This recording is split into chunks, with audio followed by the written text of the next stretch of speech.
मेरा एक छोटा सा प्रश्न है आपसे। गीता के 3rd चैप्टर में 35 नंबर का श्लोक है, अच्छी प्रकार आचरण में लाए हुए दूसरे के धर्म से गुण रहित भी अपना धर्म अति उत्तम है। अपने धर्म में तो मरना भी कल्याणकारक है और दूसरे का धर्म भय को देने वाला है। हाँ, बिल्कुल। ये कैसे है? बैठिए प्लीज, इसको मैं पढ़ देता हूं आपको। मेरे को जब भी चांस मिलता है तो अपने गुरु की वाणी को मैं यथारूप रखता हूं। अपने नियत कर्मों को दोषपूर्ण ढंग से संपन्न करना भी अन्य के कर्मों को भली भांति करने से श्रेष्ठकर है। स्वयं कर्मों को करते हुए मरना पराये कर्मों में प्रवृत्त होने की अपेक्षा श्रेष्ठकर है, क्योंकि अन्य किसी के मार्ग का अनुसरण भयावह होता है। समझिए इस चीज को। व्यक्ति की प्रवृत्ति है वैश्य की, अर्थात धंधा करने की।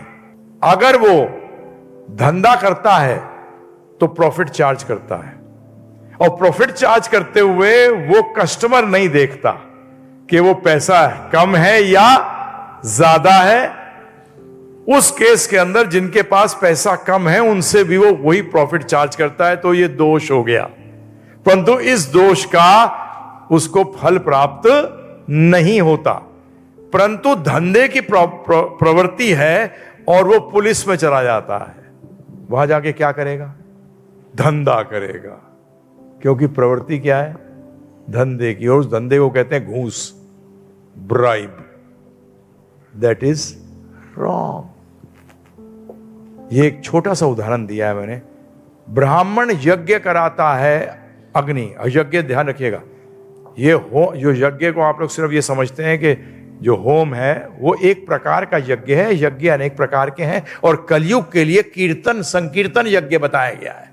यज्ञ का मतलब होता है वो कार्य जो भगवान विष्णु की प्रसन्नता के लिए किया जाता है, उसको यज्ञ कहते हैं। वेदों के अंदर साफ आया है यज्ञ वही विष्णु, कि यज्ञ ही विष्णु है। और गीता के 13वें अध्याय को जैसे प्रभु जी ने कोट किया है, उसके 9वें श्लोक के अंदर आया है, यज्ञ अर्थात कर्मण्यो अन्यत्र लोको अयम कर्म बंधना। यज्ञ के लिए कर्म करो, अर्थात विष्णु के लिए कर्म करो। अगर ऐसा नहीं करोगे तो भौतिक जगत के जन्म मृत्यु के चक्कर में फंस जाओगे। अब ब्राह्मण जो है जब ये होम यज्ञ कराता है तो उसमें प्रभु जी कई जीव जाणु मरते हैं, कई जीव जाणु मरते हैं। वो उसका दोष है, परंतु उसके दोष का फल उसको प्राप्त नहीं होता। ये इस श्लोक का मैंने आपको एक सरल में, शॉर्ट में, that is why work according to your aptitude, आपके एप्टीट्यूड। और दूसरा, अब एक नियत कर्म और है, क्या है? जब आप नहाते हैं तो उसमें भी तो कई मरते हैं जी? मरते नहीं मरते? जो साबुन निकलेगा उसमें भी कई मर जाएंगे, परंतु नियत कर्म तो करना है, उसमें आपको उसका बुरा फल प्राप्त नहीं होगा। ये एक्चुअली इस श्लोक का अर्थ है। शॉर्ट में डिटेल जाना है तो आप you can go on to this shloka. I have spoken on this shloka for more than 1.5 hours. You can get more detailed knowledge. But I'll request first go through these 13 hours. उसमें आपका क्या है? ABCD of spiritual knowledge complete हो जाएगी।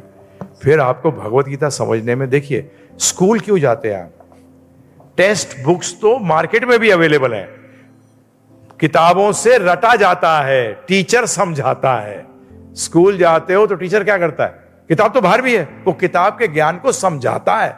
इसलिए teacher होना, गुरु होना, शिक्षक होना हर सब्जेक्ट के लिए अनिवार्य है।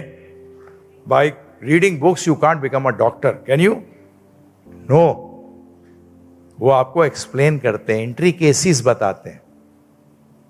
तो इसलिए तो ये 13 घंटे सुनिए एक बार, फिर आपको भगवद गीता समझना आसान हो जाएगा आपके लिए। इट विल बिकम, ऐसे समझ जाओगे आप।